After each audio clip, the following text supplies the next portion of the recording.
Entonces tiene sensación de plétora aural, es decir, de oído lleno, ¿verdad?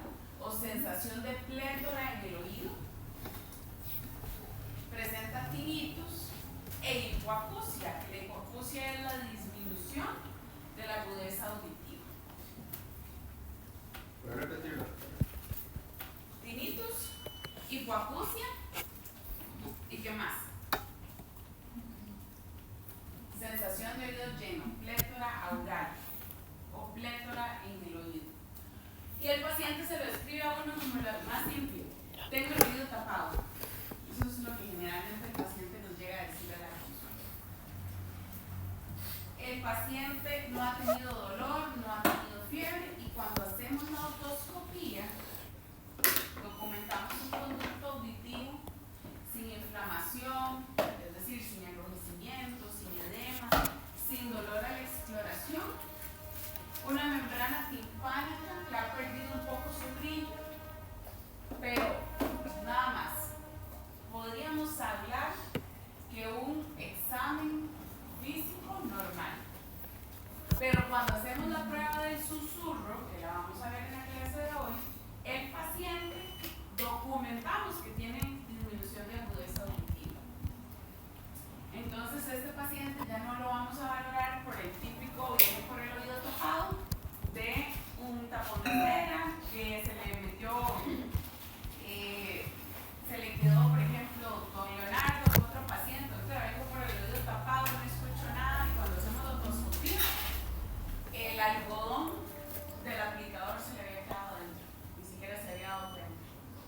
Entonces, podemos tener desde una enfermedad de Meniere, hipoacusia, curse con vértigo, que curse con sensación de oído tapado, a un paciente simple y sencillamente con un cuerpo extraño o un tapón de segundo. Entonces vean que, vuelvo, insisto, y fijo, los tengo aburridísimos con esto, pero aquí lo importante es hacer una buena historia clínica. Pregunten siempre por los síntomas del paciente, hilen bien fino cómo son los síntomas, desde hace cuánto, porque eso nos va a ayudar a nosotros con mayor facilidad a ubicarnos en qué es lo que tiene el paciente. Ya cuando vamos a hacer el examen físico, incluso podríamos ir un poco dirigidos. Entonces, ¿qué vamos a revisar en el paciente con molestia de oídos? Uno, la audición del paciente. ¿Cómo escucha este paciente? Porque podemos tener hipoacusia, que es la disminución de la agudeza auditiva, de tipo neurosensorial, es decir, de origen central, por afectación del nervio, o una hipoacusia por conducción, que puede ser el caso de Leonardo. Siento el oído tapado y casi no escucho. La conducción aérea en este caso se ve tapada por el algodón que le quedó en el oído, o porque tiene un tapón de cera. Si el paciente viene con dolor, siempre pregúntenle al paciente: ¿tuvo gripe en las semanas anteriores? El exceso de congestión aumenta la presión dentro de la trompa ductal. En el escenario, una otalgia, que es el término clínico del paciente con dolor de oído, en el escenario de un paciente con otalgia, siempre averigüen si han habido infecciones respiratorias previas, virales, si ha habido sinusitis previa, porque podemos tener un foco bacteriano en la zona. ¿Hay o no hay fiebre? ¿Ha tenido fiebre? No, pero me dan escalofríos en la madrugada y me tengo que cobijar un montón, doc, y después subo un montón. Pero ellos dicen que no es fiebre. Sí, tuvo sensación febril ese paciente. ¿Cuantificada o no cuantificada? Como hay pacientes que le van a decir: doc, traigo el chiquito porque tiene 3 días de estar irritable, casi no come, solo está pidiendo pecho. Cuando ya tiene una alimentación mixta, se hace cierre hacia el oído, o está muy irritable cuando palpamos zonas cercanas al oído, y ha tenido fiebre, temperatura cuantificada en 38, 39. Las mamás sí son muy buenas dándonos historias clínicas. Y al paciente también, después de pandemia, hay muchos pacientes que tienen termómetro en casa, entonces se ha tomado la temperatura. Sí, en cuanto estaba. ¿Qué vamos a poner ahí? Entonces, paciente con notalgia de X días de evolución, de tanta intensidad, asociado a temperatura cuantificada en tanto. Y si no nos dice, entonces asociado a sensación febril. O el paciente describe fiebre, pero no está cuantificada. Siempre describan eso. Y muy importante, si el dolor o la sensación de plétora o la sensación de oído tapado se asocia a alergias. Si recordamos anatómicamente, hay una conexión entre oído, nariz y garganta a través de la trompa eustaquia. Paciente rinítico que se resfría o paciente rinítico con crisis de alergias muy intensas, puede ocurrir una condición clínica que se conoce como disfunción de la trompa eustaquia.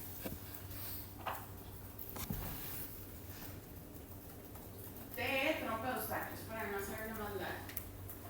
La disfunción de la trompa eustaquia se va a caracterizar por esa sensación de oído tapado. El paciente constantemente se tapa la nariz y está tratando de equilibrar presiones. Y eso es porque la trompa eustaquia está completamente congestionada y colapsada por el exceso de secreciones. 14 días de antialérgicos, manden al paciente a masticar chicle, santo remedio. Si hay secreciones y cómo son las secreciones, aquí la parte que vimos en hoja acerca de secreciones nos va a ayudar bastante. Por ejemplo, la semana anterior, Catalina, es más, es la misma paciente de hemorragia subconjuntiva, ese paciente sin caso. La semana anterior, Catalina me dice, Doc, me está saliendo sangre de un oído. Ok. Bueno, ¿cuánta sangre? Para empezar, es un nuevo paciente que viene entonces por una otorragia.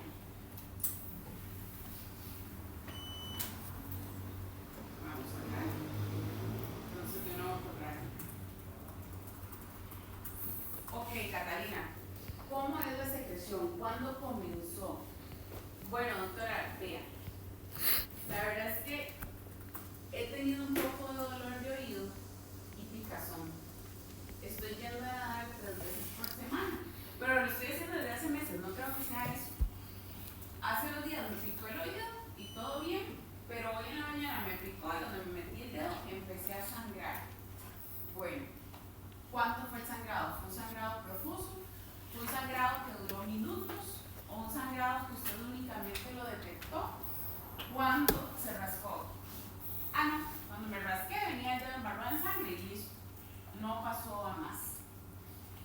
Cuando hacemos la exploración, lo que documenta es que la paciente tiene una otitis externa, que vamos a ver ahorita más adelante, y producto del rascado ya se había roto. Lo que hizo fue levantarse la costra hemática, que así es como llamamos clínicamente a los granos, una costra hemática, y ese fue el sangrado que me había quedado.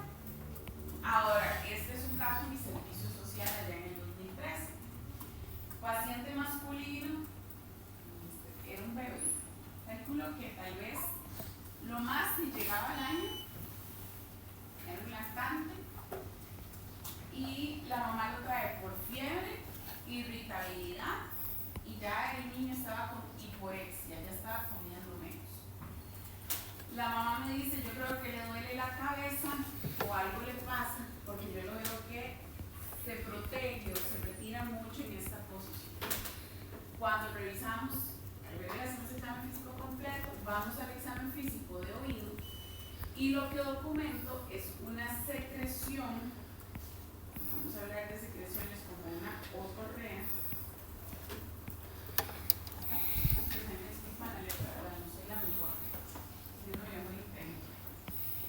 Como una otorrea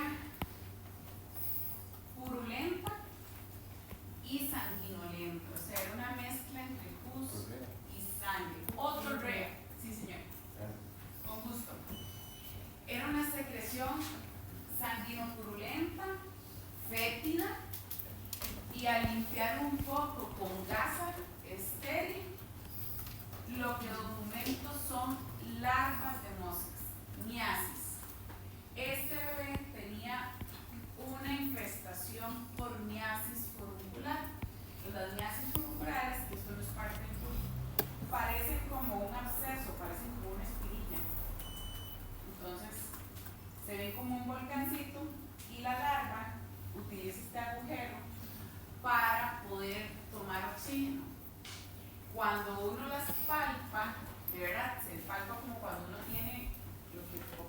que se llama una espinilla ciega.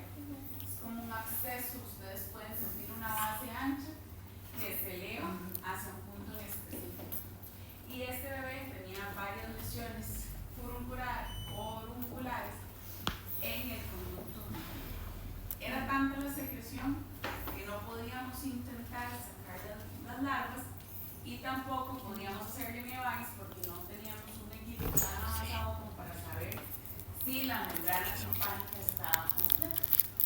Podríamos hacer más grandes. ¿Sí?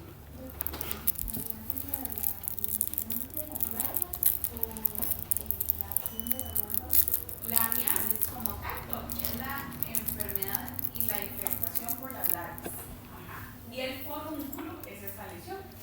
Ese es el nombre de la lesión elemental, forúnculo. Entonces, ojo aquí a las secreciones. Ahora, podemos tener un paciente con una otitis externa sin rascado. Entonces, este va a ser un paciente que va a llegar con sensación de picazón, dolor al tacto, principalmente en el trago, y que si meten un aplicador o se rasca, la secreción puede ser serosa o melicélica, ¿verdad? De esa secreción transparente por trasudado. O tenemos al paciente también con dermatitis seborreica. Si ustedes recuerdan la clase de hace una semana, es aquel paciente que se le hace una placa roja con escamas. Lo podemos ver también en el agujero del conducto auditivo externo. Es frecuente. El paciente se quita la escama y produce una secreción de trasudado inflamatorio, entonces queda una costra melicélica.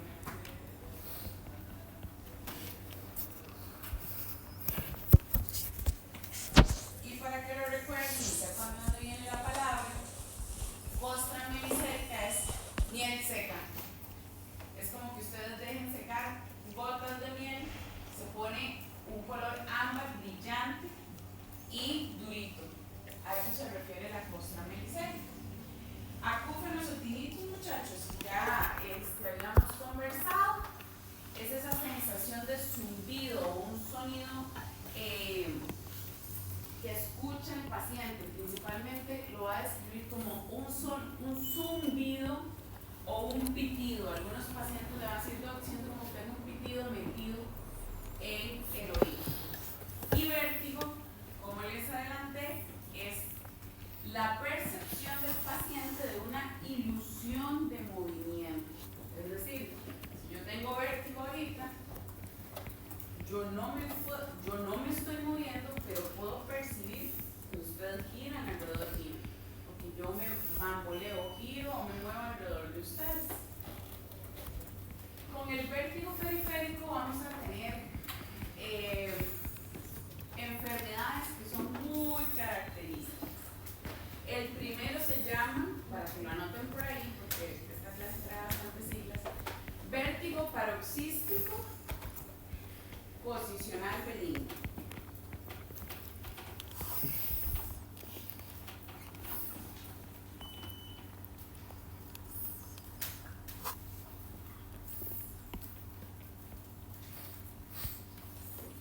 Y aquí, para que ustedes recuerden cuál es el mecanismo principal de los dolores, les voy a poner una palabra clave, y son las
momento de estar acostada y girar hacia un lado, percibe que va dando vueltas con la cama, como si el techo se intercambiara con el piso. Las otoconias se desacomodan, empiezan, y se los voy a dejar de tarea porque sé que hay algunos que están pensando dónde se ubican las otoconias, y lo conversamos el jueves. Las otoconias se salen de su sitio habitual y empiezan a flotar en la endolinfa de los canales semicirculares. Si recordamos anatómicamente, los canales semicirculares tienen unos cilios que, de acuerdo a cómo se mueve la presión de la endolinfa, nos da a nosotros el estímulo neurológico para donde nos estamos moviendo. Por eso tenemos el anterior, el posterior y el lateral, porque entonces sabemos si el movimiento es así, si es así, ¿verdad? O si nos estamos yendo de lado. Si las otoconias empiezan a flotar en la endolinfa, van a empezar a dar un estímulo a esos cilios de que hay movimiento cuando el paciente está quieto. Por eso se llama paroxístico, ocurre aleatoriamente, posicional, porque lo vamos a ver mucho más con los cambios de posición. En el paciente que estuvo acostado y se levanta rápidamente o hizo movimientos giratorios de la cabeza. En el paciente que va al salón, él o la paciente que va al salón a hacerse el cabello o la barba y tiene mucho tiempo la cabeza hacia atrás y luego giran hacia adelante. Una vez tuve un paciente con un selfie, eso ha sido lo más raro que he visto en la vida, no cabía en la foto, entonces empezó a torcer la cabeza para caber, para salir en la foto, y empezó con esto. Tuve otra paciente que fue por un tema de inmersión, andaba paseando en Guatemala, se fue a algo de unos lagos, y después de la inmersión comenzó con el vértigo. Benigno, no se ve a ninguna patología maligna, cáncer. Señorita. Eso no es un examen que les hacen eso al próximo. Están las maniobras de reposicionamiento. Ajá. Entonces, en algunos casos, cuando no sabemos si el vértigo es periférico o central por la complejidad del caso, se pueden hacer las maniobras de Dix-Hallpike, que son las maniobras de reposicionamiento. Acostamos al paciente, dejamos la cabeza un poco fuera de la camilla, giramos la cabeza hacia los lados y sentamos súbitamente al paciente. El paciente siente el vértigo más horrible del mundo mientras estamos haciendo las maniobras de reposicionamiento, pero una vez que se sienta y pasa el episodio, curamos el vértigo paroxístico posicional benigno. Y en algunos casos esa maniobra, como dice el doctor, nos permite diferenciarlo de los tipos de vértigo, porque sí o sí el vértigo paroxístico posicional benigno resuelve con las maniobras de reposicionamiento. Neuronitis vestibular. Eso es un proceso inflamatorio del nervio vestibular, como su nombre lo dice. Si hablamos de itis, inflamación. La causa más frecuente de ver neuronitis vestibular es post-viral. Entonces, es ese vértigo que comienza en el momento que el paciente va saliendo de un resfriado, de una sinusitis, de una infección respiratoria superior. ¿Por qué? El proceso inflamatorio y el exceso de congestión hace que el nervio vestibular se inflame. Entonces esto es muy característico, Doc. No, y el paciente suele hacer como estas comparaciones. No salgo de una cuando ya entré en otra. Tuve un resfriado terrible la semana pasada y ahora que me estoy curando, empecé con mareos. Yo siento que todo gira alrededor mío. Me levanto y ya siento como que el piso se me mueve o como si yo fuera caminando en una alfombra que me lo van jalando. Y se da en el escenario de una infección respiratoria postviral. Enfermedad de Menier cursa como una triada.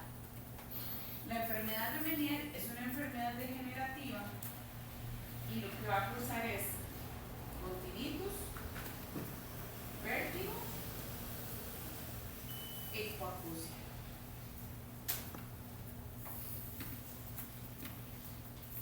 Entonces, este es un paciente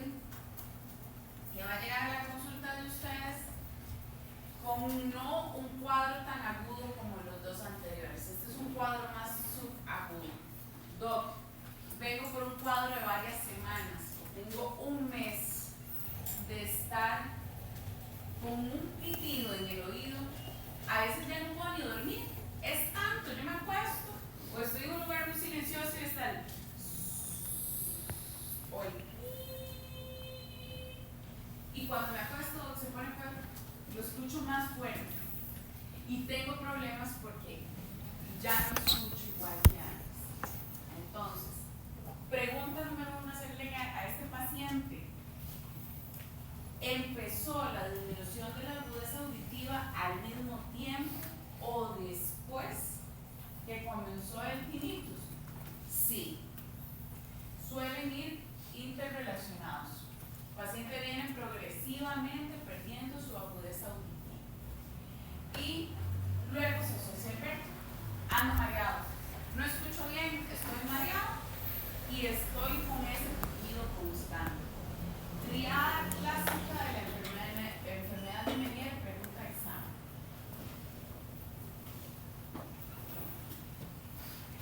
Miren, ahí tienen 3 puntos y como uno que les dije en clase pasada. Y ya hice el examen, entonces ay, de que lo tenga malo, chiquillos, pero no a la clase. Pero bueno, son los 3 síntomas de la triada clásica de la enfermedad de Meniere. Tenemos la toxicidad farmacológica. Algunos antibióticos, como la gentamicina y la vancomicina, no solo son nefrotóxicos, sino también son ototóxicos. Entonces, eso significa que si yo no calculo la dosis de estos antibióticos según la función renal del paciente, también voy a tener toxicidad farmacológica en el nervio vestibular. Entonces, es un problema que puede venir en un egreso hospitalario de una infección del tracto urinario alto complicado y les dice, doc, vengo saliendo del hospital o estuve en el hospital, tuve una infección urinaria alta complicada, una pielonefritis. ¿Qué antibiótico usaste? Me pusieron vancomicina intravenoso, estuve con gentamicina intravenoso y ahora tengo vértigo. Entonces siempre asocien estas moléculas a la toxicidad farmacológica del nervio vestibular. Y la última condición es el neurinoma de la acústica. Este es un tumor benigno de las células de Schwann.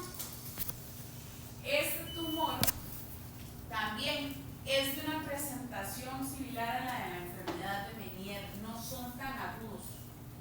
Ese tumor puede pasar ahí por años hasta que ya el tumor tenga el tamaño suficiente para comprimir estructuras y para que se comprima el nervio vestibular en el conducto, en el agujero del conducto auditivo interno.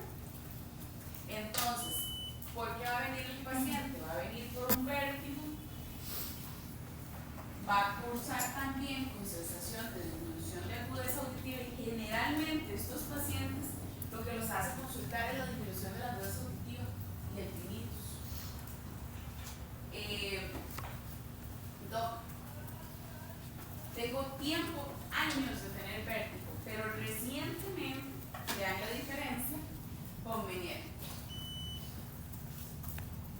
Tenemos una triada que suele parecer como muy juntita.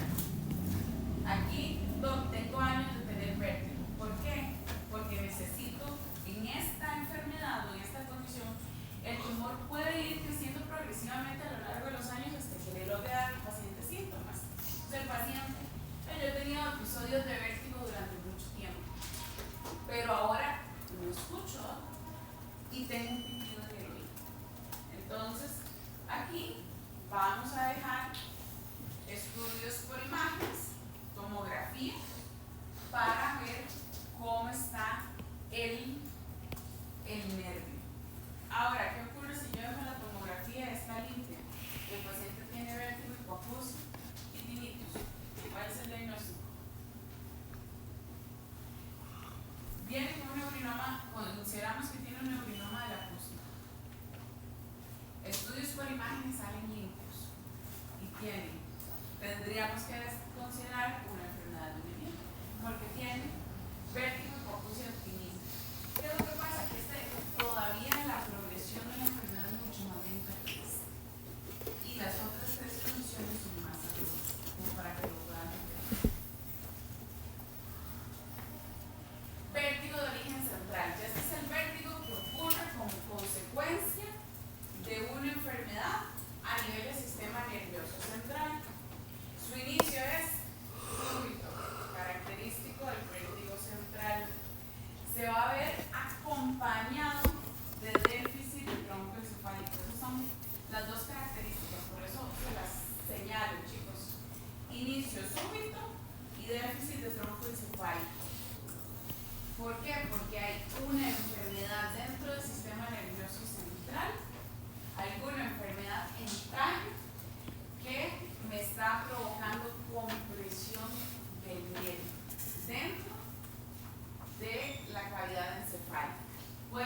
el paciente, por ejemplo, con ataxia y disartria, y podríamos considerar entonces un evento cerebrovascular.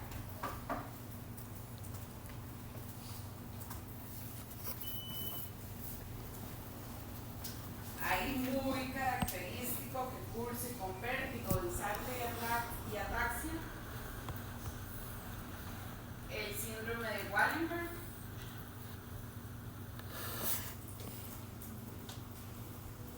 Y a ese síndrome de Wallenberg podemos encontrar entonces la disartria, la ataxia y un síndrome de Horner.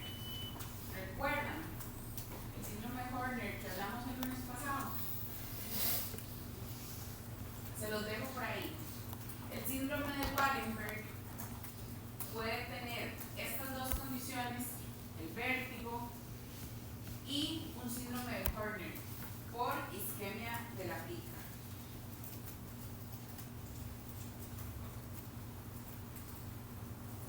De la arteria posterior, de la arteria cerebelosa posterior. Temas con el vértigo central: no asocia tinnitus y no afecta la audición.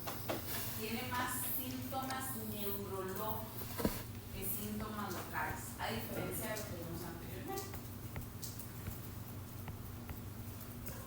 Otra cosa que tenemos que considerar, muchachos, es el paciente con ansiedad. Después van a ver en cardio cómo hay que hacer el diagnóstico diferencial con paciente con ansiedad, con ataque de pánico.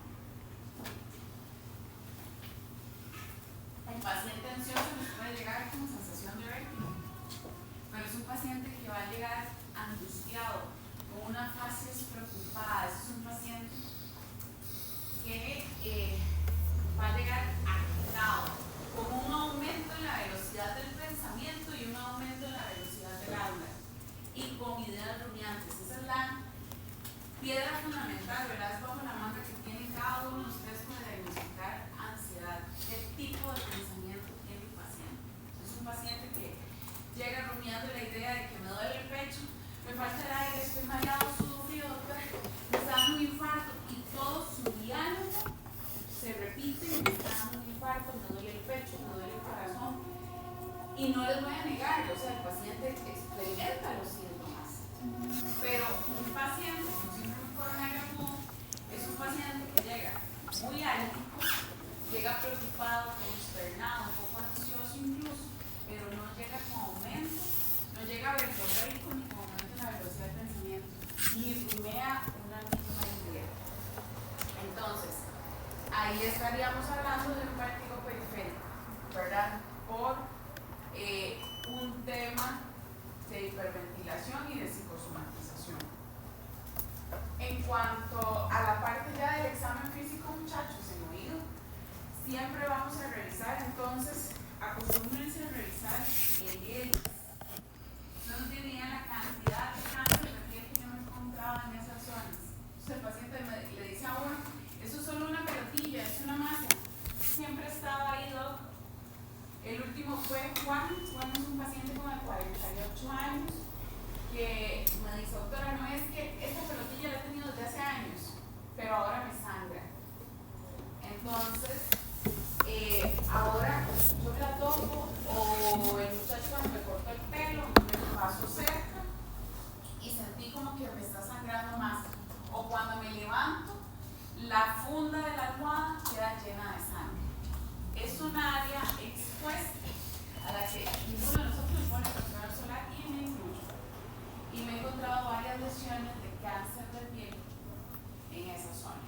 Entonces, no todas las masas que el paciente, eso tiene años ahí, no la desprecian. Tenemos el trago, que es esta estructura cartilaginosa que está acá, lóbulo de la oreja, que puede tener perforaciones o cicatrices, producto de las perforaciones de los aretes, piercing, expansores, entrada del conducto auditivo que tenemos por acá, que es esta zona, y justamente esta línea que les estoy marcando acá y hacia acá, es la parte donde más tiende a hacerse dermatitis seborreica. Ahí es donde ustedes pueden ver esa placa que el paciente se descama.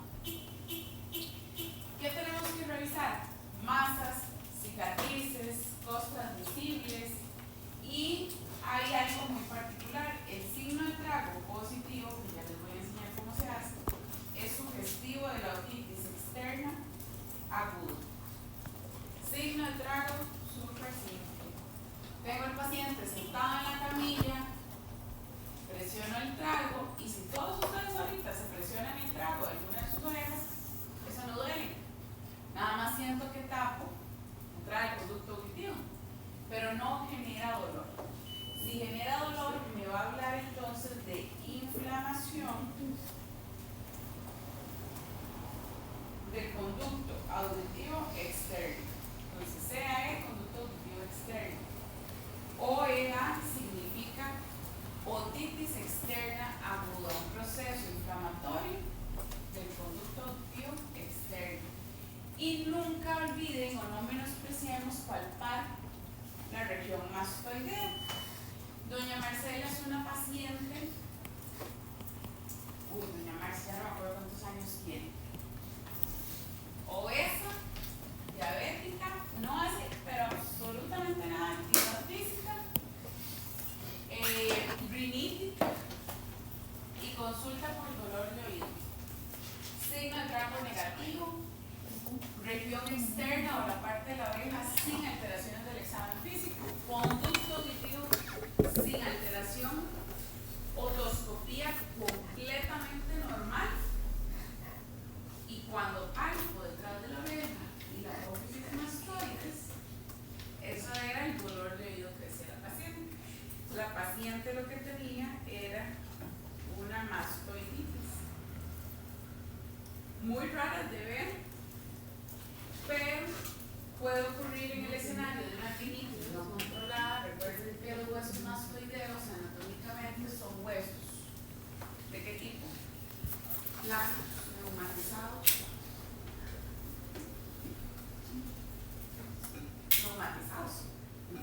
Muy bien, ¿no?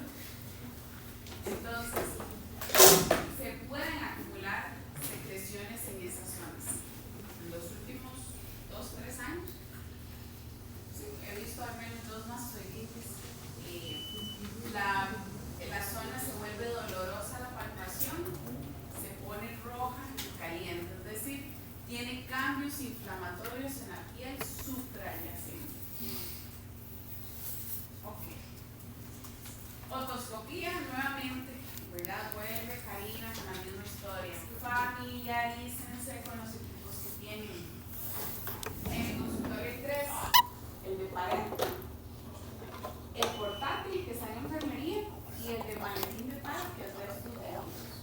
Entonces, familiarícense siempre el tipo de baterías, donde se enciende. No es lo mismo que yo me lleve el maletín de paro, nunca haya visto el otoscopio que se toma o el oftalmoscopio, ¿verdad? Entonces, periódicamente, sé que esto no nos corresponde a nosotros, esto es un tema un poco más administrativo de enfermería, pero asegúrense que ellos hagan el check de que estos equipos estén funcionando adecuadamente. ¿Qué hago yo con llevarme el maletín de paro donde está un paciente con una emergencia? Si el equipo no tiene baterías, si el equipo no funciona, lo mismo en el consultorio. Entonces, familiarizarnos con los equipos. Y ahora sí, número 2, para hacer la otoscopía, si recordamos que hoy los debo tener cansados con anatomía, pero si recordamos, el conducto auditivo humano no es directo, nuestro conducto auditivo está lateralizado. Entonces, si yo voy a hacer una otoscopía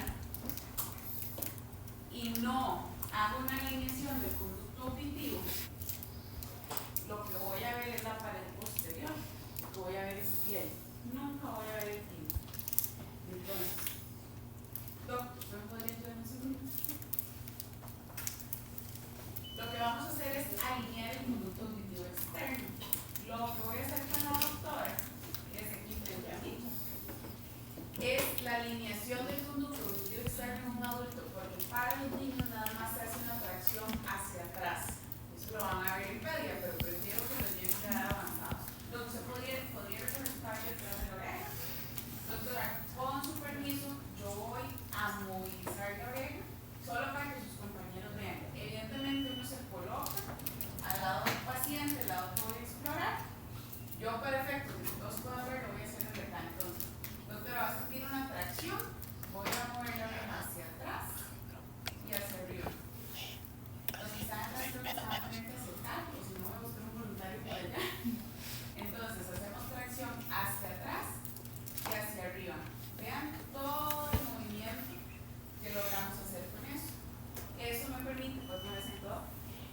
nos permite alinear adecuadamente el conducto auditivo y poder ver membrana timpánica. ¿Atrás lograron ver bien o lo repito? ¿Sí? Sí, y me dicen que sí. Ok, y en niños nada más hacemos la tracción hacia atrás. ¿De acuerdo? ¿Qué vamos a valorar en el conducto auditivo? Y se repite mucho, muchachos. Secreciones. ¿Qué tipo de secreción? Secreción serosa va a ser entonces una secreción acuosa, amarillenta, transparente. Secreción purulenta, blanca pus. Sanguinolentas. Pueden haber costras melicéricas, donde el paciente se rascó, el trasudado se secó, entonces queda esa costra como que se secó una gota de miel. La presencia de cuerpos extraños, que no haya inflamación, que eso corresponde al edema, enrojecimiento, descamaciones o cera. Entonces, esta es una otoscopía normal de conducto auditivo externo. La piel tiene un color rosado pálido uniforme. No veo ningún tipo de secreción. Generalmente las secreciones van a estar acumuladas en esta zona por un tema de gravedad en la región inferior. No observo secreciones. No hay zonas de edema, es decir, de inflamación que se haga más grande el conducto auditivo. Tampoco hay zonas de enrojecimiento ni de descamaciones. No veo costras, no veo descamaciones acá. Cerumen, una cantidad normal de cerumen, venlo acá. Y el cerumen siempre es de color ámbar o naranja.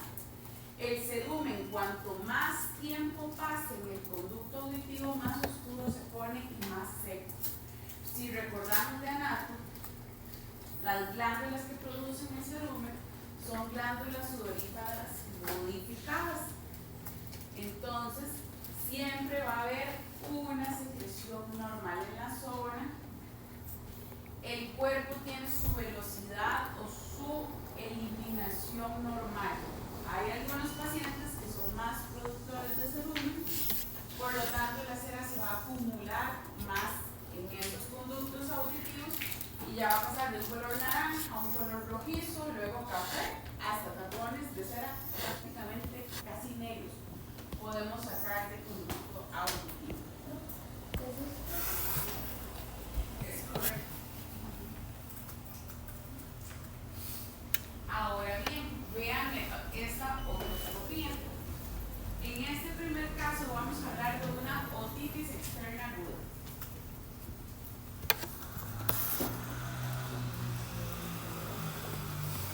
Por sus siglas, OEA. Este es un paciente que entonces va a llegar a la consulta a ustedes por un dolor de oído reciente, un dolor súbito, aproximadamente de 3 a 5 días de evolución, un dolor de leve a moderada intensidad, reproducible al tacto. Eso significa que si hay un signo de trago, aquí vamos a tener un signo de trago positivo. El paciente no tiene secreción, a no ser que ya se haya rascado y se haya roto, pero generalmente estos pacientes no tienen secreción. Y la otoscopía, ¿cómo la vamos a describir? Bueno, conducto auditivo externo con edema. Vean cómo se reduce el lumen, muchachos. Si vemos el anterior, vean que abierto está el conducto auditivo. Vean cómo se cierra acá. Y lo vemos entonces con edema. Se ve inflamado, se ve abotargado. Hay zonas de enrojecimiento. Con edema. Y no observamos secreciones. En este caso, puede ser como el caso de doña Catalina, que eso le había picado mucho, se rascaba mucho, se rompió y entonces luego se ve secreción sanguinolenta escasa por rascado o una costra hemática por rascado. Causas de la otitis externa: paciente que se lava el cabello todos los días y se lo amarra húmedo, paciente que se lava el cabello todos los días y todos los días le cae agua a ese oído que practica natación. Se conoce como oreja de nadador también. Entonces, así es como vemos un apéndice externo. En la segunda imagen tenemos un tapón de cerumen.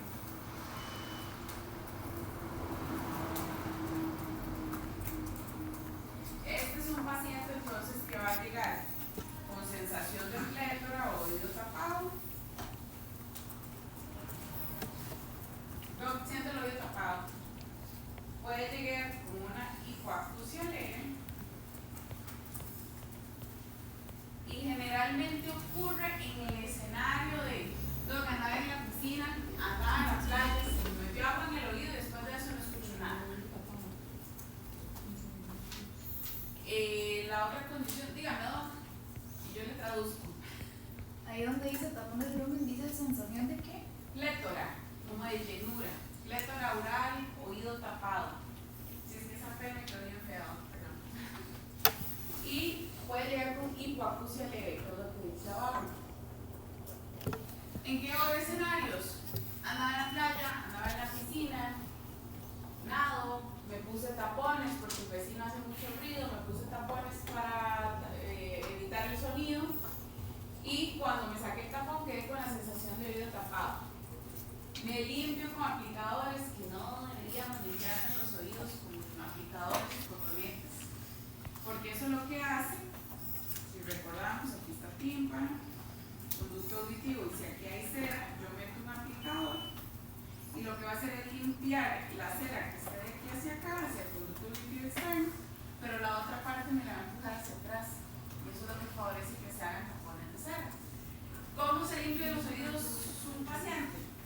Agarra el paño, lo enrolla en el dedo chiquitito, lo pasa por el hélix, antihélix y hasta donde alcanza el conducto auditivo externo y eso es todo, porque el oído tiene su propia capacidad de eliminar la cera. Entonces, este es un paciente que posiblemente utilizaba mucho aplicador y se hizo el tapón de cera.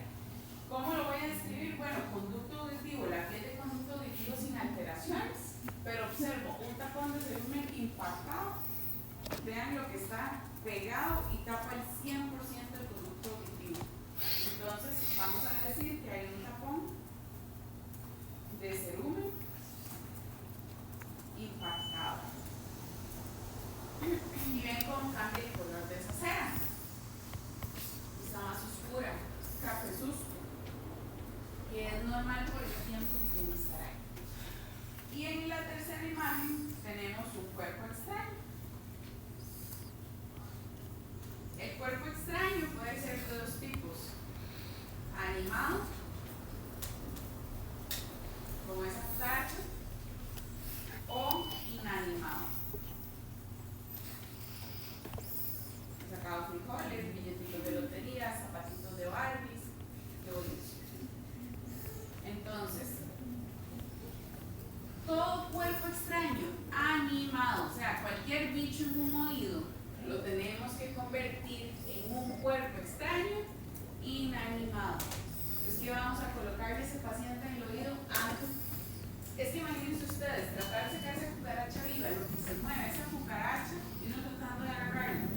Y no es de incomodidad solo para nosotros, es lo que puede sentir el paciente dentro del oído.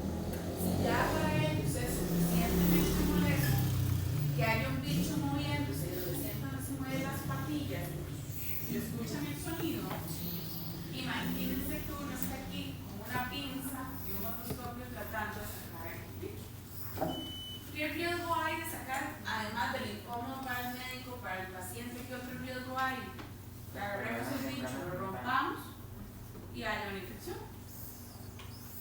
Entonces, todo cuerpo extraño animado lo convertimos en inanimado con glicerina.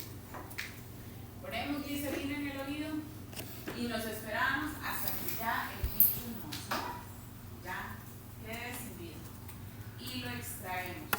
Si lo sentimos que es muy friable y que lo podemos romper, es mejor pedir ayuda de otorrino antes de ganarnos una cosa con el paciente. Después de la extracción de un cuerpo extraño, se debe hacer una endoscopía de control.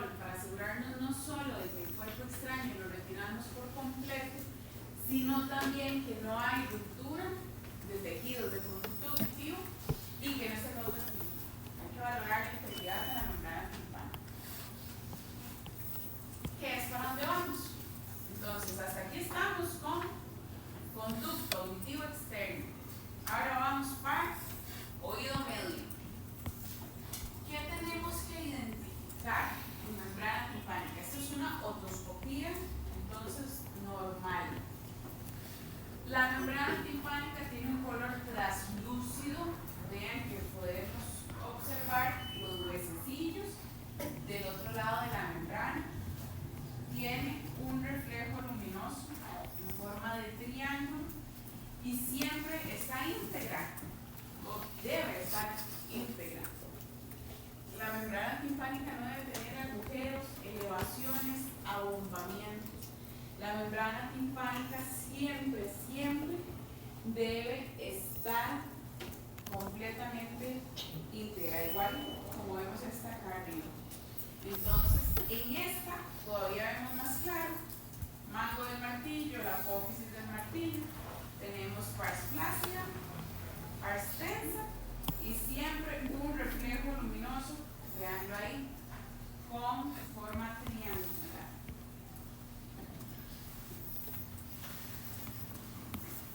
Ahora, alteraciones de la membrana timpánica, porque hasta aquí creo que ya todos más o menos están familiarizados con esto, ¿sí? Ok. Entonces, ¿qué es lo que nos podemos encontrar alterado? En este primer caso, una ruptura de membrana timpánica. Este es el paciente que tuvo una infección de oído y que ha tenido infecciones de oído a repetición.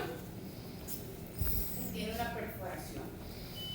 Doc, escucho menos. Después de tanto antibiótico y tanta infección que he tenido, escucho menos, pero no tengo dolor, no tengo vértigo, no tengo sonidos en los oídos. Paciente que fue a bucear o está aprendiendo a bucear. Se pueden hacer rupturas de membrana timpánica o perforaciones de membrana timpánica por barotrauma. Entonces, el cambio de presiones en el buceo pueden hacer que la membrana timpánica se rompa. Entonces, ahí podemos tener una ruptura.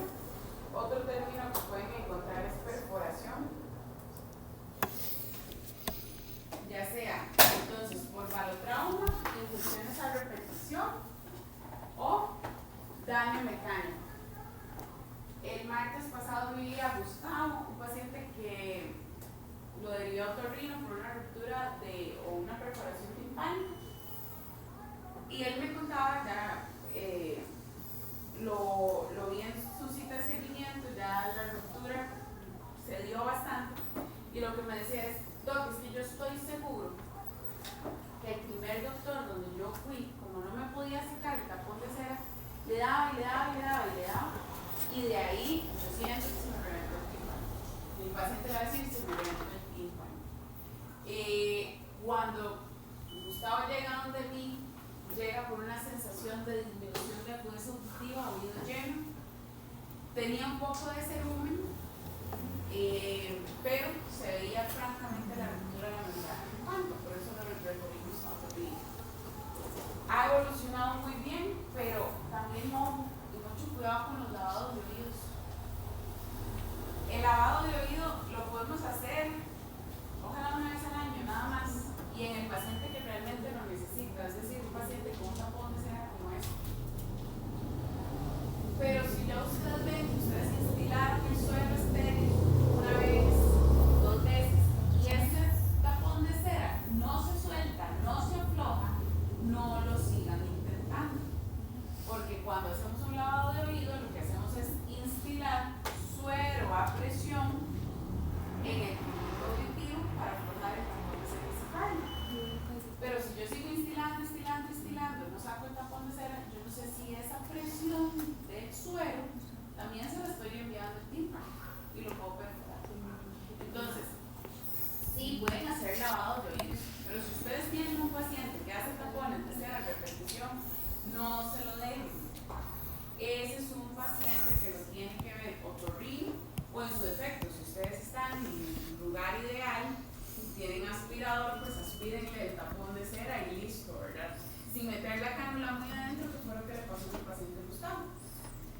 Fue con un aspirador, intentaron, hasta que rompieron la membrana timpánica. La siguiente condición clínica se llama miringitis bulosa. Esto es un proceso inflamatorio que cursa con un acúmulo de sangre.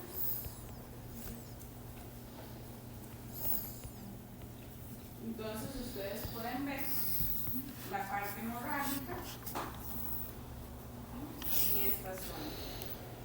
¿Cómo cursa? Con una membrana timpánica abombada. Hay un reflejo luminoso positivo.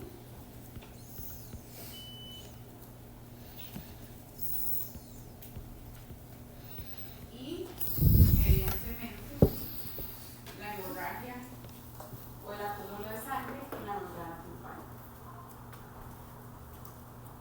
Estas dos de acá las vamos a dejar para el final. Este del centro se conoce como un derrame seroso y se va a caracterizar por estos niveles hidroaéreos que vemos en la membrana timpánica.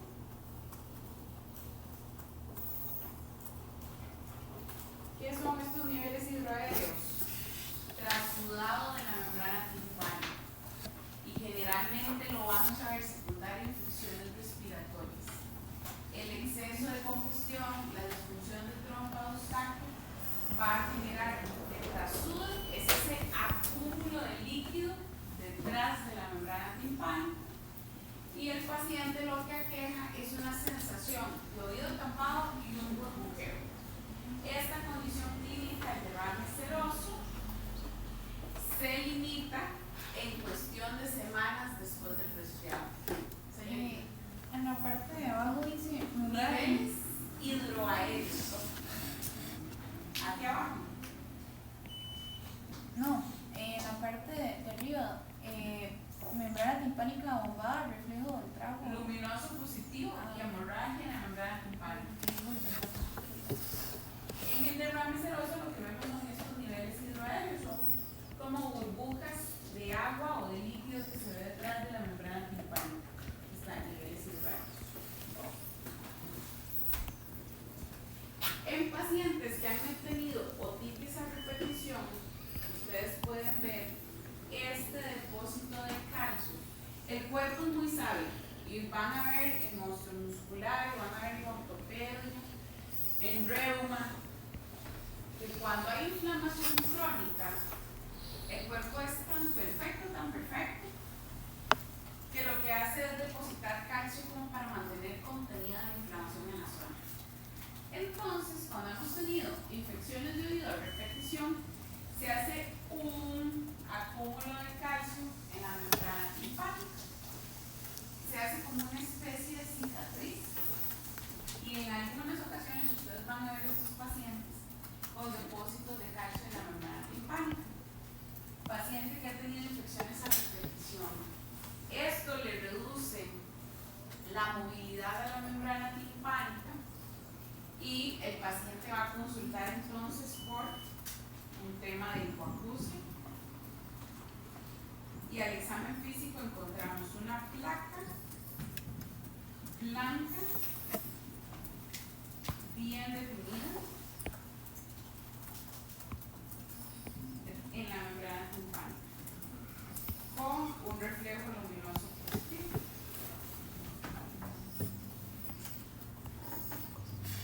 ¿Por qué dejé las dos últimas imágenes para el final? Así es como se ve una otitis media.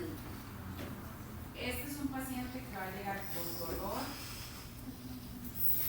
fiebre, y vamos a hablar de OMA, otitis media aguda.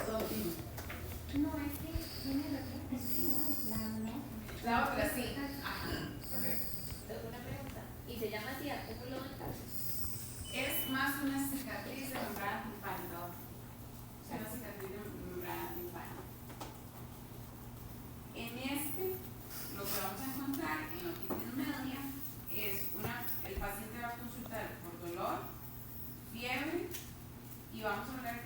dolor intenso,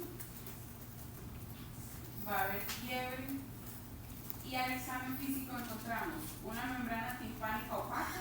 Vean que ahí no hay nada de translucidez. Si comparamos eso,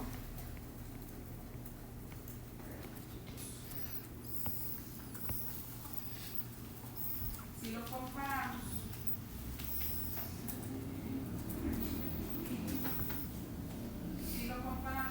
con esta imagen, vean que no hay nada translúcido, nada brillante.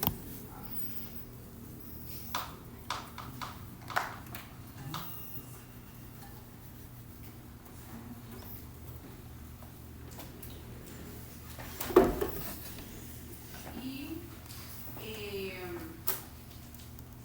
la vemos completamente abombada, sin reflejo luminoso.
pierde el reflejo luminoso, el tímpano se le da bombado y logramos ver la colección purulenta en la membrana timpánica.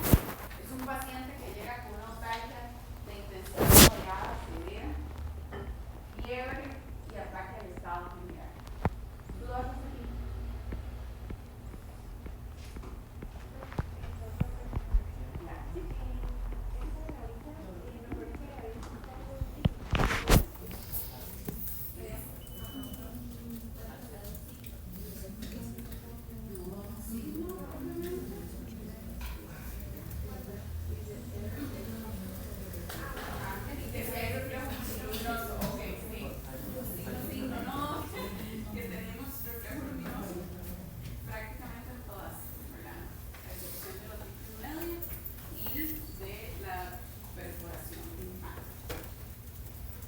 Necesito otro voluntario, por favor, o voluntaria.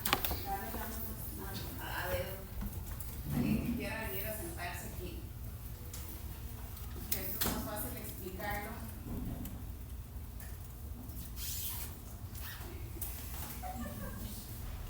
Le está haciendo ojitos a la doc, pero ya que estoy voluntariamente. No, muy obediente, doctora.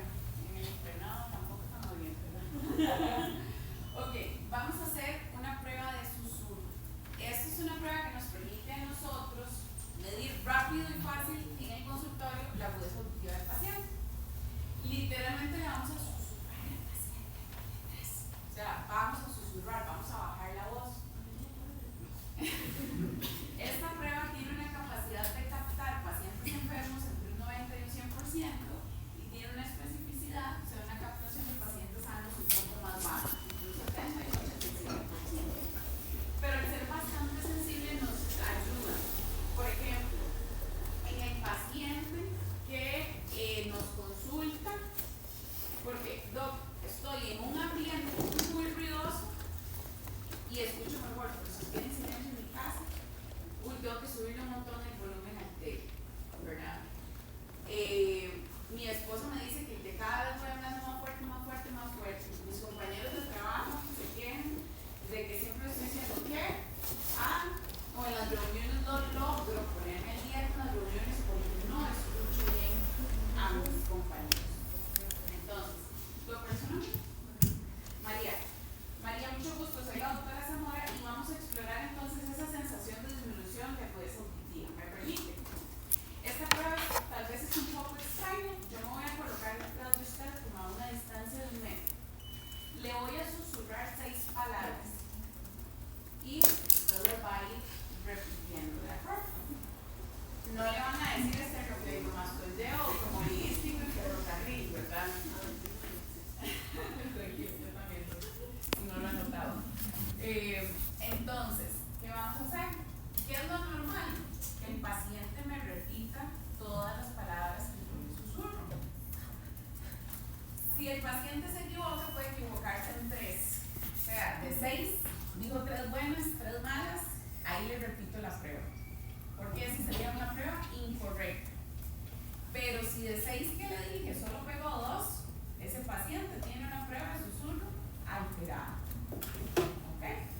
Entonces, vamos a ver. Si no le quedó bien, siéntese de nuevo. Entonces nos colocamos detrás del paciente. ¿Por qué nos colocamos detrás del paciente? Para susurrar. Para susurrar. Y para que no vea la boca. Y para que no le hagan nada, ¿correcto? Entonces, más o menos, siéntese pegando el respaldo del respaldo, gracias. Más o menos 1 metro es un brazo de distancia. Me coloco detrás de la paciente. Lo siento, chicos, por los detrás, creo que no van a escuchar.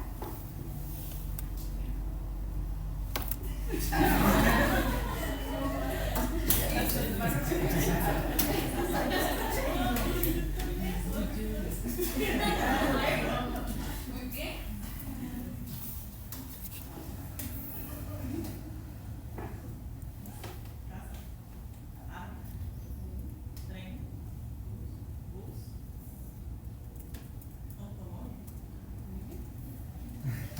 Si la doc se hubiera equivocado en 4, incorrecta. Si se hubiera equivocado en 3, la prueba, perdón, en 4 la prueba es anormal. Si se hubiera equivocado en 3, es incorrecta y se la repetimos. ¿De acuerdo? El ideal que vamos a buscar que sean 6 de 6. 3 de 6, prueba incorrecta. 2 de 6, paciente tiene la prueba tirada. Muchas gracias, doctor. Ya los siguientes voluntarios no van a hacer la otra. Gracias. La próxima vez, ¿quién fue la que dijo que viniera? Digo, nada más. Ok. Esto, chicos, voy a necesitar. ¿Alguna vez han escuchado de estas dos pruebas? Sí. Sí. ¿Qué han escuchado? Cuéntenme, alguien que me las quiera explicar. Aquí estamos para aprender, no para juzgar. Entonces, de los que dijeron sí, ¿alguien me quiere explicar qué son esas pruebas? Con las palabras de ustedes, ¿saben por qué lo quiero hacer así este parte? Porque a veces uno viene a explicarlo muy técnico, muy complejo, y les hago un enredo. Pero quiero saber qué manejan ustedes de las pruebas. Entonces, uno sí las han escuchado, ¿verdad? Cuéntenme. La web, creo que la presentación, básicamente es poner el Diapasón. el centro del y medir qué tanto escucha el otro lado, o si se va a un lado. Ok, muy bien, eso está perfecto. Doctora, usted dijo que las conocía, o que más o menos las conocía. Además de la prueba de Weber, la prueba de Riné. Esa es que ponemos el diapasón como reproducen mastoides Ajá. y a la par del oído para ver si uno escucha. También lo pegan los dos oídos para ver si escucha igual. Ok, muy bien. Una nos permite saber hacia qué o qué tipo, la que explicó el doctor, nos permite saber si la hipoacusia es neurosensorial o conductiva o cuál es el oído que está enfermo. La prueba de Riné nos permite saber si la afectación está en la conducción aérea o en la conducción ósea. Pero esta vez lo aprendieron muy bien. Amo que lo vean primero en simulación y luego conmigo. Ok. Entonces, la prueba de Weber, como nos explica, nos explicaba el doctor Sebastián, agarro el diapasón, lo golpeo y lo pongo en el punto más alto de la frente del paciente. Y ahí se van a transmitir entonces las vibraciones hacia el oído enfermo o el oído sano. Entonces, si la hipoacusia es neurosensorial, es decir, afectación del sistema nervioso central, la vibración la voy a escuchar mejor en el oído sano. Pero si la hipoacusia es de conducción, lo voy a escuchar, o el sonido, la vibración, se va a lateralizar al oído enfermo. ¿Por qué? Pues si yo tengo un tapón de cera, pongo el diapasón, tengo más área de contacto a donde está el tapón de cera que donde no está. Y en la de Riné, como nos decía doctora, ¿cuál es su nombre? Juliana, perdón. Me hubieran hecho la prueba de eso por mí. Pues como nos decía la doctora Juliana, con la de Riné, agarro el diapasón, lo pongo a vibrar y vamos a escuchar entonces, o le vamos a pedir al paciente que nos diga dónde lo escucha por más tiempo. Y nos va a permitir saber entonces si la hipoacusia es por un problema de conducción aérea o por un problema de conducción ósea. ¿Queda claro, chicos? Soy tan orgullosa de ustedes. Entonces, usted ha dicho que oído sano era neurosensorial. Ajá. ¿Y el oído enfermo? El de conducción. Hipoacusia de conducción. Ok. Bueno, sí. La nariz y senos paranasales. Una imagen principalmente del repaso, muchachos. Dios, pero no.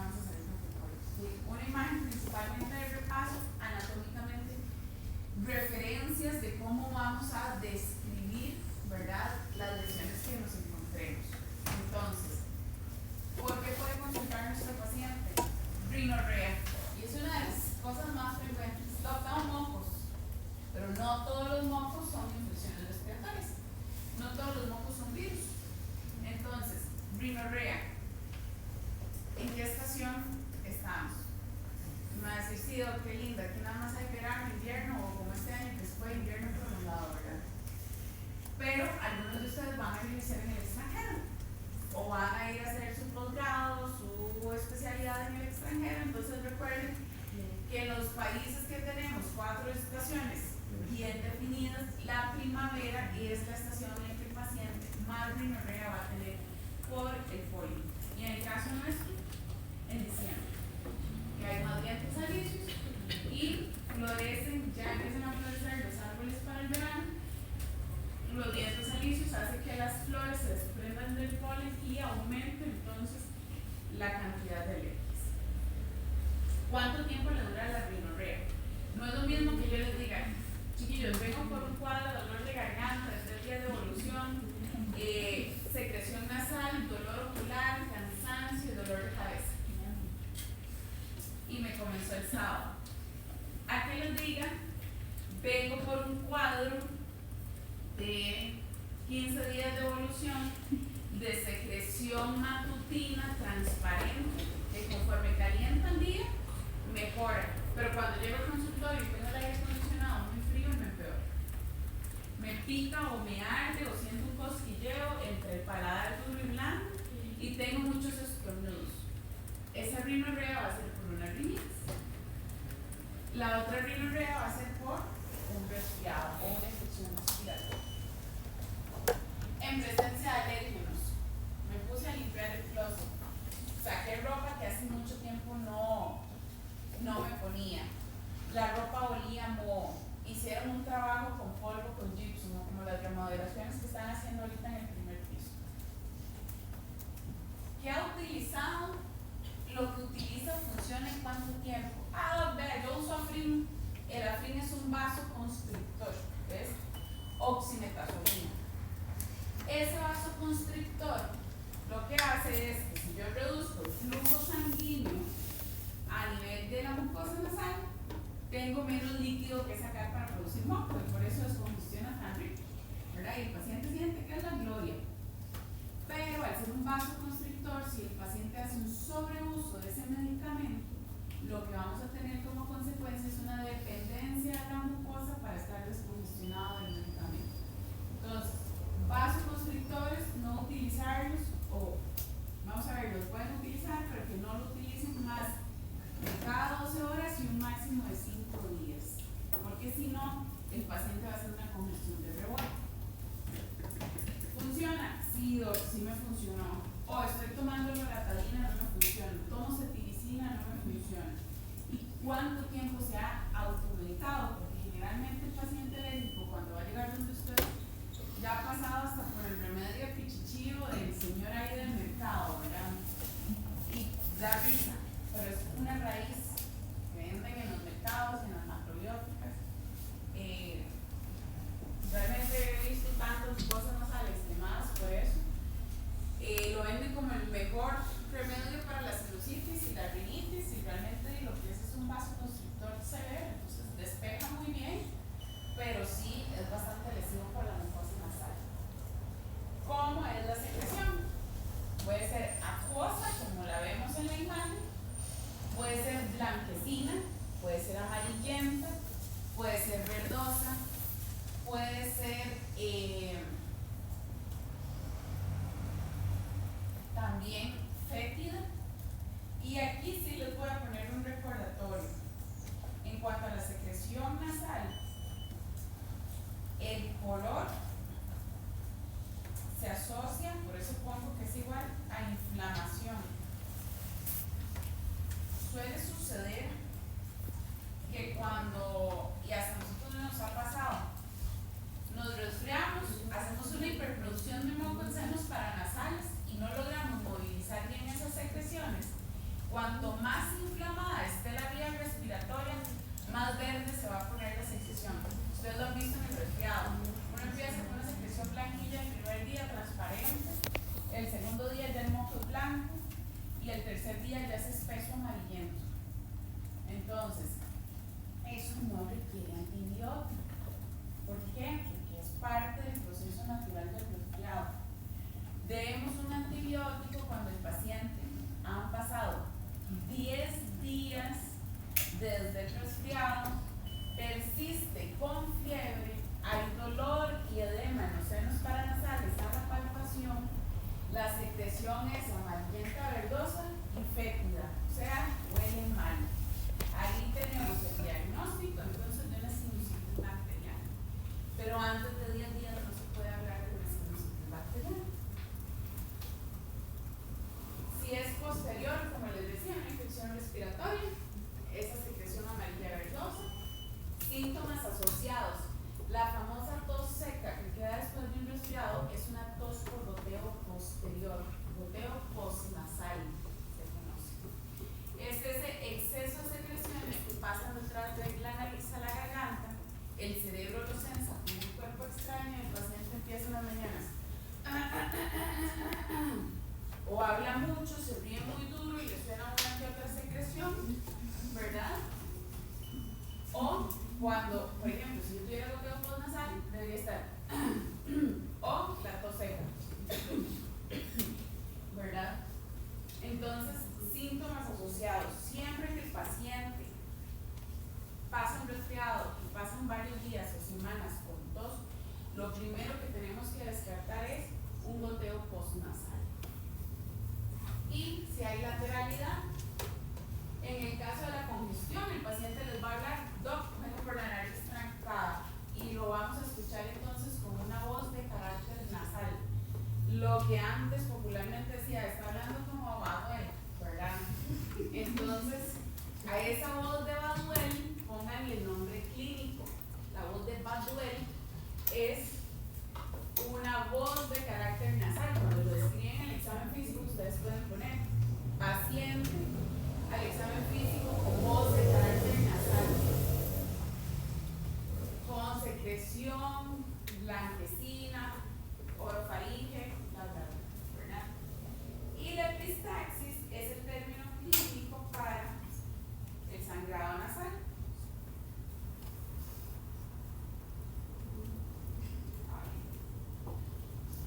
Para el sangrado nasal. Ojo, y apúntenlo ahí, muchachos, y para la vida. Ojo cuando la epistaxis es unilateral. En un paciente con cervicalgia crónica y adenomegalias reactivas en cuello o retroauriculares. Puede ser un carcinoma nasofaríngeo. ¿Puedo repetirlo? ¿El Claro, unilateral? Epistaxis unilateral.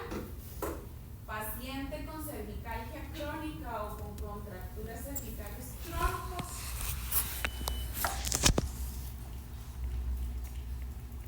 Y adenopatías. Adenopatías generalmente cervicales o retroauriculares. Les pasa el caso a David. David era un paciente, David era un paciente de 28 años que cuando yo lo recibo tenía más o menos, si necesitan algo, sí, este es un paciente que cuando yo lo recibo tenía ya mucho tiempo de que era médico que lo estaba viendo el previo, le enviaba terapia física, escuela de espalda, tenía ya una receta crónica por un cuadro de cervical. Cuando yo recibo el paciente realmente consulta por una disminución de peso. Dice, es que vengo bajando peso, no he cambiado mi dieta. Y además me han salido como unas pelotitas en el cuello. Cuando estoy haciendo la historia clínica en el paciente y le pregunto qué medicamentos toma, me habla de pregabalina, que es un neuromodulador del dolor. Y mi primera pregunta fue, ¿tenés alguna hernia de disco? Me dice, no me salió nada en las placas. Bueno, por placas no se diagnostica, hay que hacer una resonancia. Me dice, pero la doctora que me veía me dijo que lo que tengo es una cervicalgia crónica y que por eso me da dolor de cabeza y dolor de cuello aquí atrás y que siempre ando rígido y siento que no puedo mover la cabeza. Empezamos a estudiar al paciente porque no tenía como mucha clínica, ¿verdad? De un cuadro que me aterrizara.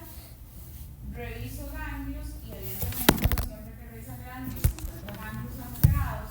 En este caso estaban indurados, eran como piedras, que es sugestiva malignidad. Empezamos a revisar las áreas anatómicas que drenan a esas cadenas ganglionares.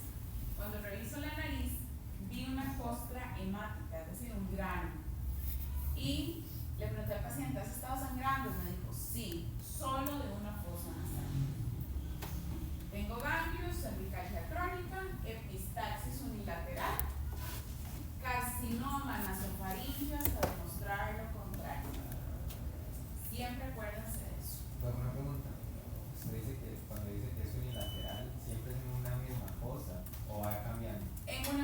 fosa, porque en este caso el carcinoma en una misma fosa.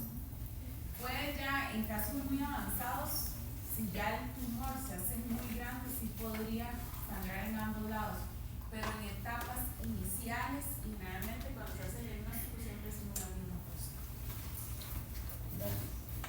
Y así fue como David nos dimos cuenta que tenía un carcinoma nasofaríngeo. Y de esas historias bonitas, casó con un par de meses. A la exploración de nariz, bueno, número 1, a revisar deformidades. Deformidades del puente, como regando hace como un mes. Vine porque mi esposo me regañó y venía así con todo el dorso de la nariz o el puente nasal, equimótico, y se veía completamente desviado. Ella andaba jugando fútbol y mi esposo se enojó porque dice que yo no tenía que ir a jugar fútbol porque me fracturaron la nariz.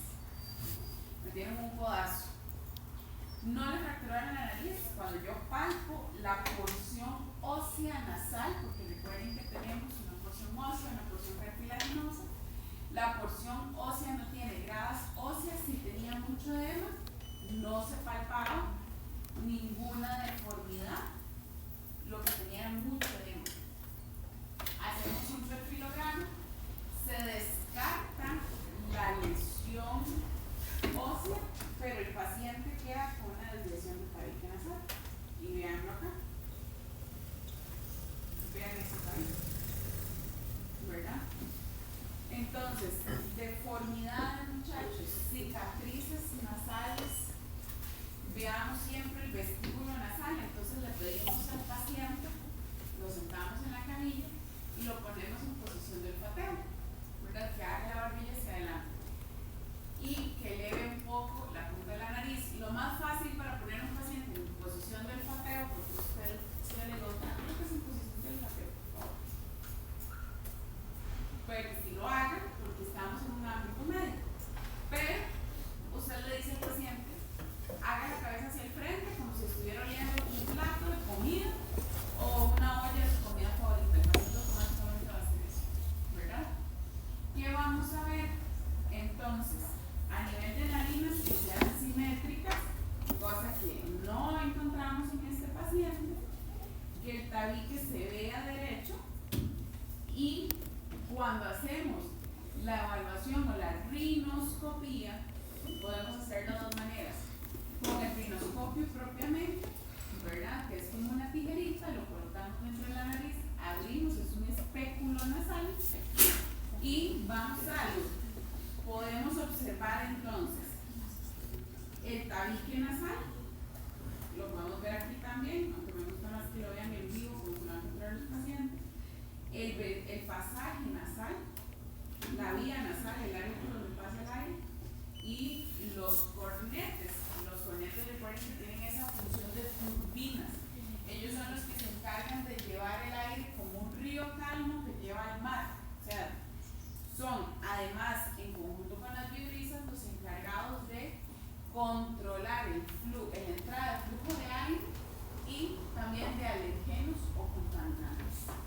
Entonces, normalmente es lo que nos vamos a encontrar: tabique, pasaje nasal y los cornetes. ¿Qué nos podemos encontrar alterado? Bueno, en este primer caso, una hipertrofia de cornetes. Vean que este cornete tapa más del 70% de lo que podemos observar en la rinoscopía. Tabique nasal se encuentra bien, pero tenemos un pasaje nasal estrecho. En la siguiente imagen lo que nos encontramos es una perforación del tabique nasal. Entonces, pacientes que consumen algún tipo de drogas que generen vasoconstricción, la inhalan, es posible que nos encontremos eso. Pero no juzguemos. ¿Se acuerdan que yo les mencioné a doña Marcia? Paciente diabética, superrinítica, que llegó con una mastoiditis. Bueno, en una de tantas consultas, porque el señor es bien policonsultante, en una de esas tantas consultas, fue por algo nasal, y yo le documenté la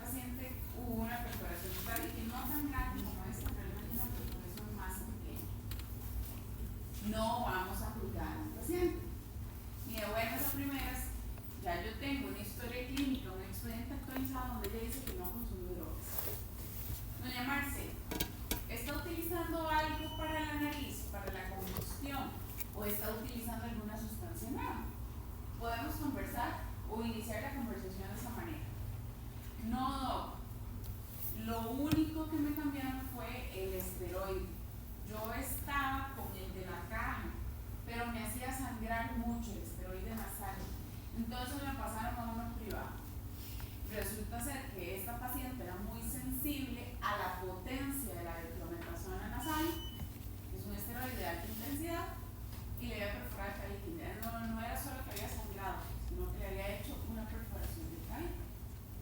O las pueden encontrar también como complicaciones de cirugías estéticas o de cirugías correctivas.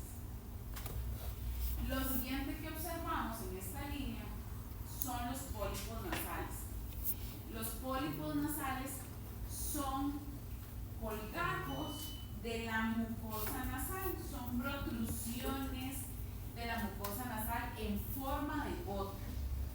Y vean la diferencia entre el pólipo, que trae el mismo color de la mucosa nasal y se ve translúcido, no se ve como una masa o como una estructura rellena. Vean la diferencia entre el cornete y el pólipo nasal, ¿verdad? Porque muchas veces me he encontrado casos en los que describen paciente con hipertrofia cornetes. Lo que tiene el paciente entonces realmente es un pólipo nasal. Vean la diferencia entre un pólipo y un cornete hipertrófico. Acá lo que tenemos es un paciente con una secreción, y esta la puse principalmente este y este. Vamos a hablar el primero y este último, de un paciente con infección respiratoria aguda. Así es como vemos entonces la rhinoscopía de un paciente con resfriado: tabique nasal, íntegro, pasaje nasal, cornete inflamado, tenemos un cornete con edema, con enrojecimiento, y hay acúmulo de secreciones nasales. Vean las secreciones acá, blanquecinas en todo alrededor del cornete. La última imagen es un paciente que ha estado usando vasoconstrictores. Entonces podemos ver no solo, bueno, el tabique íntegro, el pasaje nasal limpio, pero este es un paciente que ha estado congestionado, que ha usado vasoconstrictores para controlar su resfriado, y vean las placas de enrojecimiento, las zonas de sangrado, aquí principalmente, que le ha generado el vasoconstrictor. ¿La del medio qué era? La del medio, voy para ahí, esta. Ok. Es que esta y esta van en el mismo escenario del resfriado. La del medio es una mucosa nasal pálida con aumento de secreciones o como una rinorrea transparente, característico de la rinitis alérgica. El paciente con rinitis alérgica, y apúntenlo para el examen, para la vida y para todo. Paciente con rinitis alérgica, la mucosa nasal es pálida, y en alguna literatura de otorrino se las van a describir como una mucosa nasal grisácea o pálida. Entonces, así es como vemos la mucosa de un paciente rinitis. Y vean ahí el exceso también de secreciones nasales transparentes. Entonces vamos a hablar de una rinorrea transparente. ¿De acuerdo? Ok. ¿Usted podría venir un momento? A la exploración de senos paranasales. Entonces, Ale, ¿cuál es su nombre? Gregor. Para la exploración de senos paranasales, nos vamos a colocar siempre enfrente del paciente.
paciente, Marcus, o sea, llegó a la cita y la frente se le veía deformada.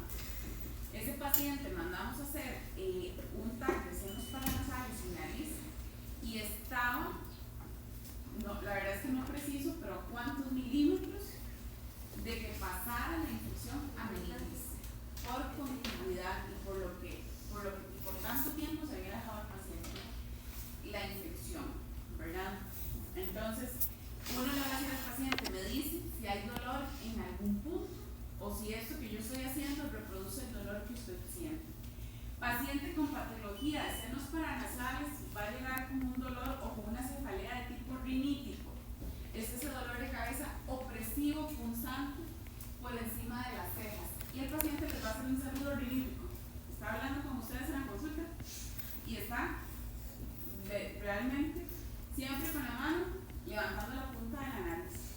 Entonces, eso se conoce como saludo rinítico. Tiene una voz de carácter nasal. Les va a hablar que en las mañanas amanece con mucha congestión, con muchos estornudos y luego comienza con una rinorrea acuosa, picazón en la nariz que tiene que estar sacudiendo y limpiando la nariz y que cuanto más se congestiona, mayor es el dolor opresivo frontal y que en algunos casos llega a ser tan intenso que le duele el maxilar o a veces le dicen a uno, como duelen las muelas, como si las tuviera flojas. Ya eso es por tal inflamación del piso de los senos paranasales maxilares.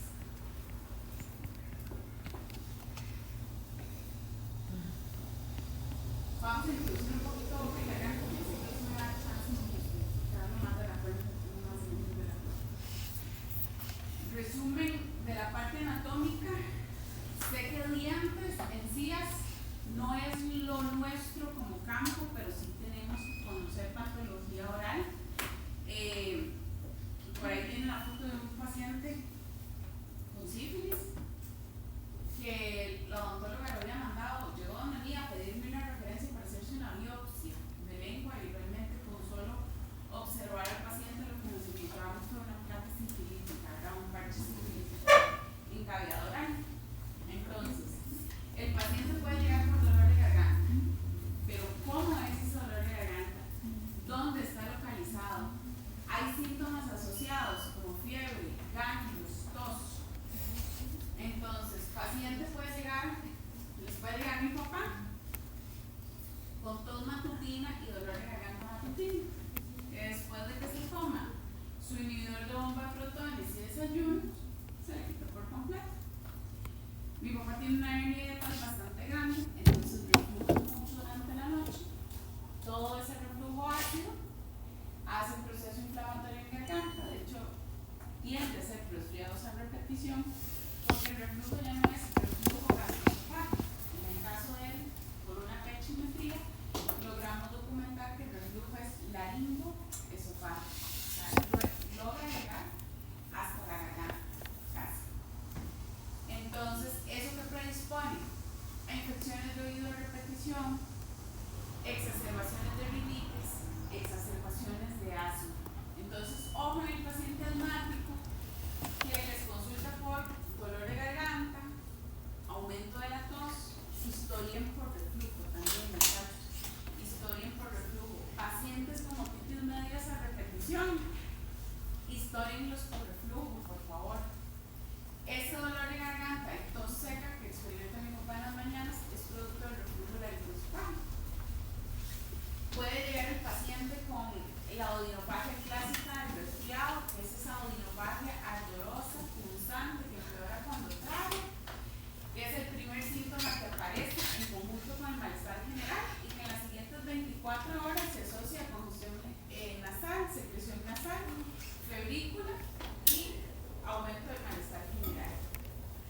Puede llegar el paciente con odinofagia o un dolor de garganta, dirán ellos, pero un poco más bajo, más a nivel de cuerdas vocales y con disfonía. Ese puede ser un paciente con disfonía por tabaco, porque trabaje con algún químico o porque también tenga el reflujo alto.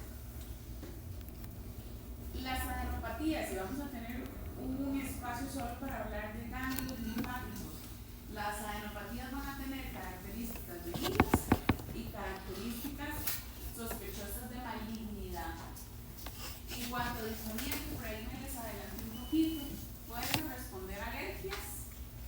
El paciente con alergias al polvo, esofagitis eosinofílica.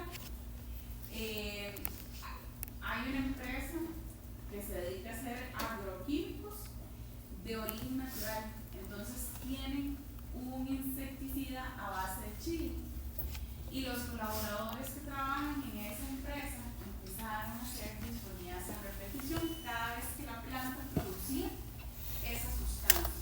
La capsaicina del chile, que es la sustancia que produce el picor, les generaba irritación y desarrollaron una alergia al producto propiamente.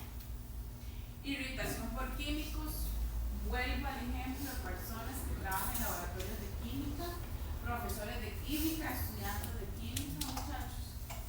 El tabaco evidentemente va a causar tos y disfonía por el proceso inflamatorio que genera en cuerdas vocales, por la hiperreactividad que genera en bronquios, reflujo. Ahí les puse el ejemplo de mi papá, pero les puedo poner otro ejemplo de una paciente de Soleida. Es una paciente que tiene cierres mensuales una semana al mes.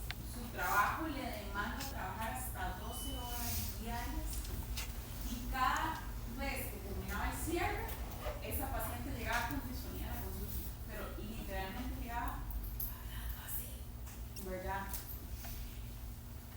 Cuando yo le exploro, no habían datos de infección respiratoria de la paciente, no fuma, no está en contacto con químicos, no es alérgica, no documentamos datos de alergias o rinitis, por ejemplo, al examen físico. Producto del estrés, recuerden que se puede disminuir el pH gástrico, subir y quemar cuerdas vocales, para ponerlo en palabras bien sencillas, o generar irritación en cuerdas vocales. Yo le dije a doña Soleida, esto es por reflujo. No me creyó, la mandamos a hacer la pHimetría, la gastro, y efectivamente tenía nódulos en cuerdas vocales por el reflujo. Entonces, reflujo también en cardio lo van a ver como parte de los diagnósticos diferenciales y cuánto tiempo tiene de duración. Ojo en el paciente con sangrado gingival, porque puede ser producto de hipertrofias gingivales. O sea, ahora los vamos a ver jueves en su defecto. Vamos a ver cómo son las hipertrofias gingivales. Puede ser por gingivitis, procesos infecciosos de cavidad oral, o incluso recuerden el dengue también, parte de los sangrados. Con esta diapositiva termino, chicos. A la inspección general, labios. Vamos a ver que los labios tienen que tener un color rosado, deben estar adecuadamente hidratados, sin fisuras, sin masas, sin descamaciones y sin vesículas. Eso es lo que vamos a considerar normal, un hallazgo habitual del examen físico. Pero podemos encontrarnos condiciones clínicas como la queilitis angular,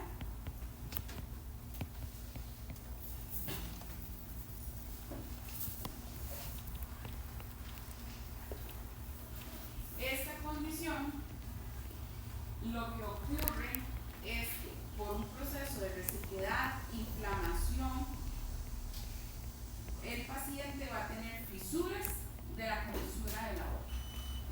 Lo podemos ver en pacientes muy atópicos, en pacientes alérgicos, en pacientes que consumen muchos cítricos, en pacientes que utilicen cremas dentales con concentraciones altas de bicarbonato, ahora que están tan de moda, ¿verdad? Y en pacientes que tengan cialorrea, ¿verdad? Que por alguna condición neurológica el paciente haga cialorrea. Entonces la zona esté constantemente expuesta a la saliva del paciente. Podemos tener atrofia labial. Esto es muy característico de adulto mayor.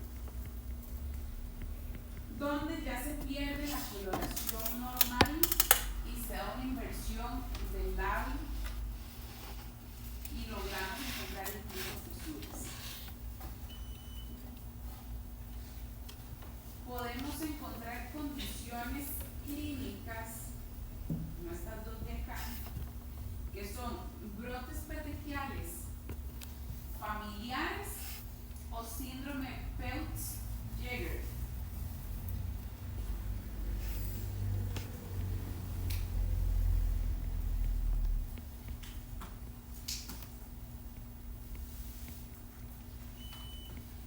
Que lo que hacen es o están caracterizados por brotes petequiales, estas manchas rojizas, puntiformes de los labios y se asocian con una alta incidencia de cáncer de colon. Eso lo caracteriza. Estos son pacientes que hay que estudiar por ese cambio genético que les predispone a no solo tener esta condición clínica, sino también a desarrollar cáncer de colon en edades más tempranas. Entonces este no es un paciente que vamos a tamizar a los 40 años, no, lo podemos tamizar antes, presumiblemente 30 años, y antes de los 30 si tiene algún dato clínico de riesgo. Y no va a meter ahí porque lo hacemos en la clase. Este primero hablábamos de vesículas, ¿verdad? Este es un herpes labial.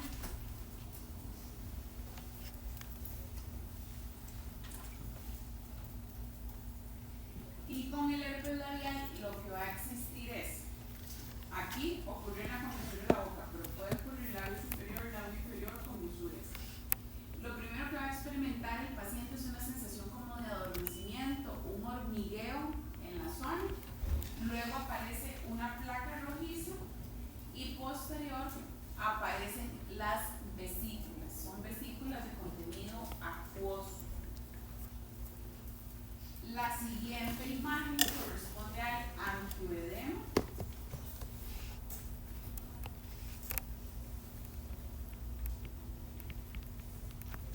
El edema de los labios correspondiente a una reacción alérgica, paciente alérgico a algún alimento o está utilizando algún antibiótico o algún medicamento de nuevo por primera vez, es la primera vez que lo consume y empieza a experimentar también como un hormigueo en la boca, picazón en la lengua, el paladar duro y de manera súbita tiene entonces edema en los labios, puede ser en un solo labio, en los dos. Ojo, si este paciente llega así a la consulta, ya ustedes los ven con taquipnea, con aumento de frecuencia respiratoria y tos seca. Ese paciente ya no solo el proceso alérgico está acá, sino en vía respiratoria y es ampliamente probable que este paciente vaya a claudicar. El siguiente que tenemos es un nódulo sifilítico.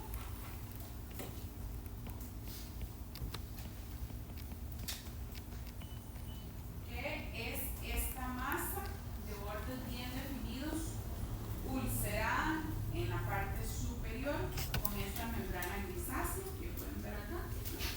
Saludos. Y el último que tenemos es cáncer de labio por tabaquismo. Es una lesión también, chicos, suelen parecerse mucho, pero si ustedes ven esta lesión, la superficie es más tipo costra, esta es un poco más úlcera, ¿verdad? Tenemos aquí bordes irregulares de la lesión y es una lesión friable. Si uno la toca o si el paciente se la toca, cuando yo hablo de friable es que el tejido es muy sensible,